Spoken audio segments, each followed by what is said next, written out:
channel Nuri saja. Jangan lupa di subscribe, share, dan like, share, dan like. Baik, assalamualaikum warahmatullahi wabarakatuh kepada anak-anakku semua dimanapun berada. Kembali kita belajar tentang listrik. Kali ini kita belajar listrik dinamis. Layaknya seperti ketika ada keran air yang dimana di dalamnya terdapat air yang mengalir, itulah arus listrik. Ya, kita akan bahas listrik yang mengalir, yaitu listrik dinamis, listrik yang bergerak. Ya, seperti pada rangkaian berikut ini yang sering kita lihat. Ya, ada beberapa jenis dan gambar dari gambar ini mengenai rangkaian listrik dinamis. Nah, sebelum kita melangkah lebih jauh tentang bagaimana hambatan listrik, kita lihat dulu tentang bagaimana sebuah lampu bisa menyala. Tentunya ada sumber arus dan sumber tegangan serta kabel. Nah, lampu akan menyala ketika rangkaian tertutup, yaitu saklarnya menutup sehingga aliran arus mengalir. Sementara kabel akan putus atau menjadi rangkaian terbuka sehingga lampu akan mati, disebut sebagai rangkaian terbuka. Nah, kita lihat di sini. Di sini kalau misalkan kita merangkai dengan kabel yang sangat panjang, itu tidak efektif. Nah, maka dari itu butuh kabel yang efisien dan pendek saja secukupnya. Beberapa contoh kabel seperti kita lihat.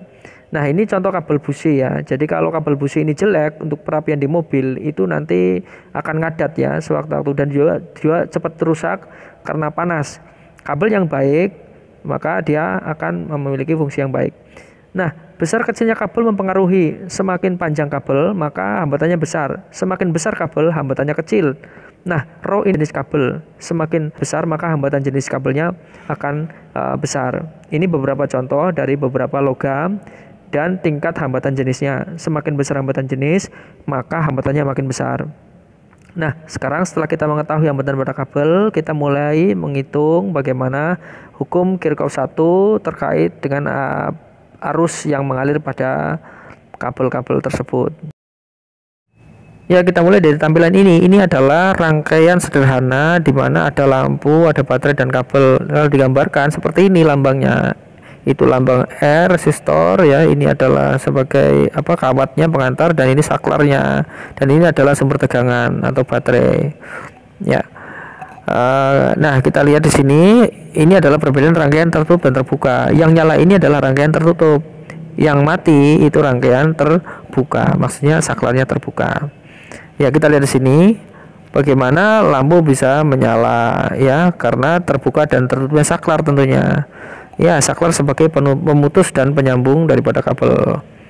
Ya, kenapa dia bisa nyala? Ya, dari gambar ini saklar ditutup ya, dalam keadaan tertutup maka terjadi aliran elektron. Aliran elektron menghasilkan di sana terjadi arus pada lampu sehingga dia menyala. Ya. Nah, kita lihat ilustrasinya seperti apa sih? Ya, ketika ini ada baterai terhubung dengan sebuah kawat, di mana kawat itu terdapat elektron-elektron.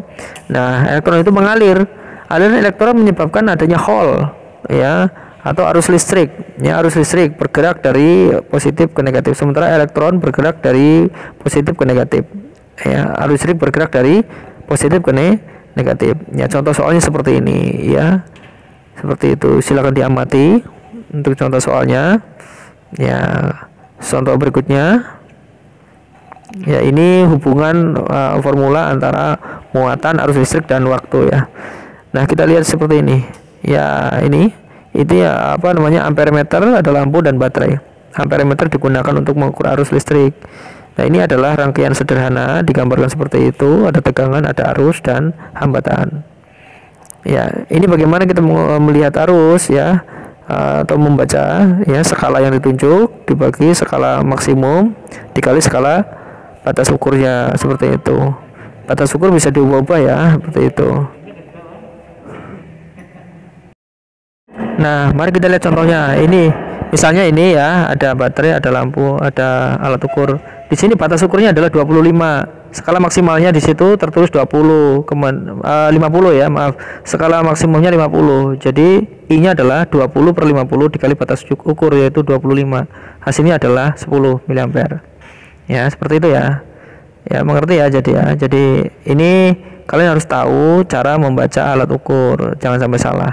Mana batas maksimal, mana batas ukur, dan mana nilai yang ditunjuk. Sekali lagi, yang ditunjuk sama jarum itu skala yang ditunjuk, skala maksimal itu volt itu seberapa nilai maksimal, batas ukur adalah yang dicolokin tuh kabelnya kemana, apa 1, 10, 25 atau 50 mA. Oke ya, gitu diingat-ingat ya, gitu. Ya ini kalau kita menggunakan pengukuran manual ya. Tapi untuk digital biasanya otomatis langsung akan muncul nilainya berapa gitu ya, untuk nilai-nilai ya. Sekarang ini digital. Ada pertanyaan menarik nih, silakan diskusikan. Itu kan ada burung tuh banyak banget itu di kabel ya, di kabel PLN. Lah pertanyaan saya, kenapa itu tidak kesetrum ya burung-burungnya itu ya? Kenapa mereka tidak kesetrum itu ya? Padahal banyak sekali kejadian orang-orang kesetrum oleh kabel PLN ya. Coba diskusikan kenapa burung itu tidak kesetrum ketika dia berada di kabel-kabel PLN yang itu arusnya jelas mengalir di sana, seperti itu. Nah, oke, saya tunggu bagaimana hasil diskusinya ya. Sekarang kita mulai berbicara lebih lanjut tentang bagaimana arus listrik ketika dia melewati kabel dan bagaimana ketika kabelnya tunggal atau bercabang. Kita lihat pada pembahasan berikut ini. Oke, ya kita lanjutkan. Ini adalah pembelajaran fisika, media belajar fisika SMA 14 Semarang, Pak Siswanto. Guru saya, terima kasih kepada beliau yang sudah membuat PowerPoint ini. Ya, kita lanjut. Ini ibaratnya adalah elektron-elektron yang melintasi kabel ketika kabelnya bercabang. Nah, seperti itu. Dia terbagi, ya, terbagi. Ada yang 2, ada yang 1. Nah, ini bagaimana ini pembagiannya seperti itu. Nah, kita contohkan ini sebagai rangkaian. Ketika ini ada hambatan 1 dan hambatan 2 dan ada arus terukur amperemeter. Nah ya, bagaimana ini? Tentunya arus itu yang masuk percabangan sama dengan yang keluar percabangan ya. Dirumuskan oleh hukum 1 Kirchhoff bahwa arus yang masuk percabangan sama dengan arus yang keluar percabangan, seperti itu ya.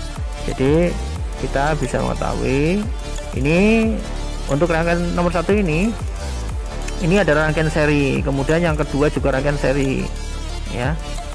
Nah sekarang kita lihat. Nah sekarang yang ketiga itu kira seri apa paralel? Ayo coba tebak ya. Ya. Oke, silakan klik pada nomor berikut ya, kita lihat contohnya ya. Nah ini adalah paralel ya, itu ada 2 di paralel, kemudian klik. Nah ini juga seperti ini, gambar paralel, kemudian seperti ini. Nah, yang keempat bagaimana kira-kira? Nah, ikut tebak, itu paralel apa seri kira-kira? Ya, iya. Jawab sendiri ya. Oke. Lihat aja judulnya kan udah jelas ya. Seperti itu. Nah, sekarang ini rangkaian apa, Cah? Ini adalah rangkaian seri, ada 3 resistor di sana. Masing-masing resistor itu memiliki tegangan. Dari mana tegangan itu? Dari adanya arus yang mengalir terus terhambat oleh resistor sehingga muncul tegangan. Jadi setiap resistor memiliki tegangan. Ya seperti itu, perhatikan ya, ada 3 hambatan tuh, ada hambatan 20, 70 dan 10. Masing-masing itu memiliki hambatan, maka mereka memiliki tegangan. Tegangan dari mana? Dari arus yang mengalir dihambat oleh resistor sehingga muncul tegangan. Ini juga sama, ini rangkaian seri ya, karena tidak bercabang. Ciri-ciri rangkaian seri adalah dia tidak bercabang, R-nya tinggal ditambah saja. Nah kalau ini ada rangkaian paralel. Ya ini coba lihat, ada cabangnya kan ya, gitu, arusnya terbagi seperti itu, tapi tegangannya sama. Tegangan di pusat sama tegangan di R1, tegangan di R2 adalah sama. Arusnya terbagi ya, I sama dengan I1 tambah I2 ya. Ada 3 hambatan nih sekarang. Nah bagaimana itu? Itu paralel ya. Rumusnya adalah 1/R1 1/RP sama dengan 1/R1 tambah 1/R2 tambah 1/R3. Kalau ini apa? Rangkaian campuran ya, campuran. Kenapa? R-nya itu ada yang di seri, ada yang di paralel. Yang seri ditambahkan dulu berapa ya, 80, 70, 5 itu tambah. Terus 60 dan 12, 120 di paralel. Setelah di paralel dapat R total ditambahkan dengan yang seri tadi. Gitu caranya ya. Ya itu udah jelas ya, itu tuh ada. Oke, dipahami ya. Pelan-pelan. Di screenshot bisa atau di download, dibaca lagi bulan-bulan. Ya di pause dulu kan bisa, di pause dulu Anda pahami lebih lanjut ya. Ini rangkaian apa? Ini rangkaian paralel ya, rangkaian paralel sama seperti tadi itu. Ini rangkaian campuran sudah tadi ya. Lanjut. Nah, ayo berarti sekarang ya, berikut ini prinsip hukum Kirchhoff. Perhatikan gambar 2 ini, maka besarnya kuat arus yang mulai pada I3 adalah, ya tadi sudah jelas ya, gitu, yang masuk sama dengan keluar. Perhatikan gambar 2 ini, besar arus I5 arahnya kemana ya, menggunakan hukum 1 Kirchhoff ya, sama ya. Nah ini juga sama, hambatan pengganti ya, tinggal tambah saja ya, tinggal tambah saja, pintar. Nah ini apa, paralel, ini seri dan paralel ya, ditambahkan dulu yang di atas terus diparalelkan dengan yang bawah. Oke, kalau ini apa ini? Nah ini menggunakan hukum 1 Kirchhoff ya, ada arahnya dan ada nilainya ya. Bisa ya. Ini hambatan pengganti ya, sama, itu paralel dan seri. Yang seri ditambahkan, yang paralel diparalelkan, seper ya. 8 tambah 4 diparalel 16 tambah 8 ya, di paralel mereka ditambahkan dengan 16 tambah 4, begitu ya. Nah kembali lagi ke sini, kenapa? Siapa yang tahu jawabannya? Iya betul sekali, karena dua kaki yang menginjak itu sama-sama tegangannya sama itu, sehingga tidak ada arus yang mengalir melalui tubuh mereka, jadi nggak Assalamualaikum warahmatullahi wabarakatuh. Bagi Anda yang mau kuliah, silakan datang ke STT Pani. Ya, sudah 2 tahun berjalan. Ya, biaya kuliah murah, bisa diangsur. Dan di sini memiliki sarana dan prasarana sendiri, memiliki gedung sendiri, sarana dan prasarana sendiri, memiliki ruangan ber-AC dan juga memiliki WiFi. Kemudian kami juga membuka 3 prodi. Yang pertama, prodi informatika, yang kedua, prodi teknik elektro, dan prodi manajemen. Oke, by the way, sekarang sedang lockdown, maka kuliah di Pati saja, nggak usah kemana-mana. Oke, saya tunggu kalian. Nuri saja. Jangan lupa di subscribe, share dan like, share dan like.